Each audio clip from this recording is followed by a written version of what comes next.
transnational threat finance program at the Center for Financial Crime and Security Studies examines the financial dimensions of non-state threats to peace, security, and democracy.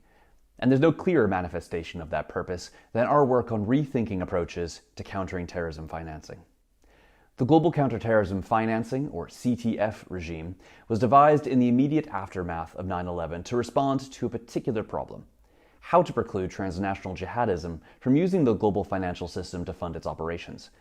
But more than 2 decades later, the threat has changed substantially. So why then have our responses largely remained the same?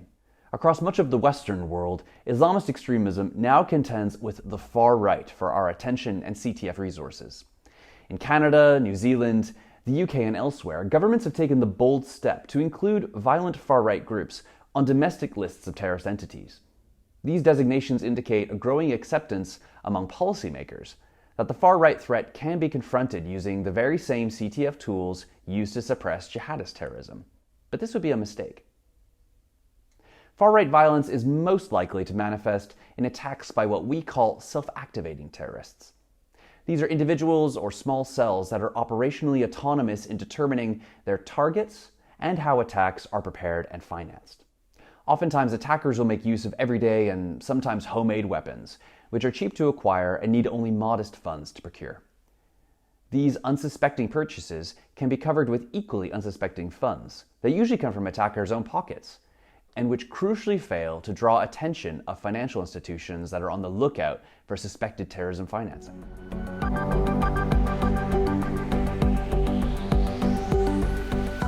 CTF measures like asset freezes can't be applied against extremist organizations whose views and aims are unpalatable, yet not illegal. But a major challenge with far-right designations is what we call the whack-a-mole problem. Being remarkably adaptable, we see plenty of far-right groups formally dissolving in response to designation, only to reform under a different name or alias somewhere else. For some reason, we haven't seen this with groups such as Al-Qaeda and Islamic State, who retain their name and brands following designation. Considering this, it would appear that while a necessary condition for opening the CTF toolbox, terrorism designations are not in and of themselves a sufficient means of countering far-right financing.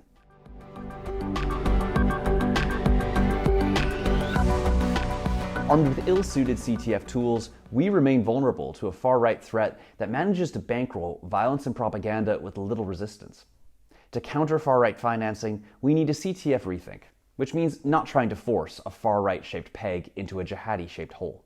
The incongruency of the far-right with our CTF regime should serve as a wake-up call to states, prompting a rethink of their overall posture towards the financial dynamics of all threats to peace, security, and democracy.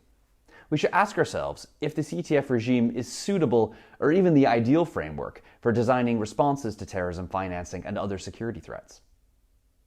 In the near future, it's very likely that terrorism will come to play second fiddle to the security threats posed by state adversaries and their proxies. In this context, there could be value in states investing in threat finance capabilities that are oriented towards advancing security and which are independent of the crime prevention orientation of current approaches to illicit finance. Assessing the far right through a threat finance lens would help to lessen dependency on clear-cut conceptualizations of what constitutes terrorism, which so often beleaguer responses to hate and violence.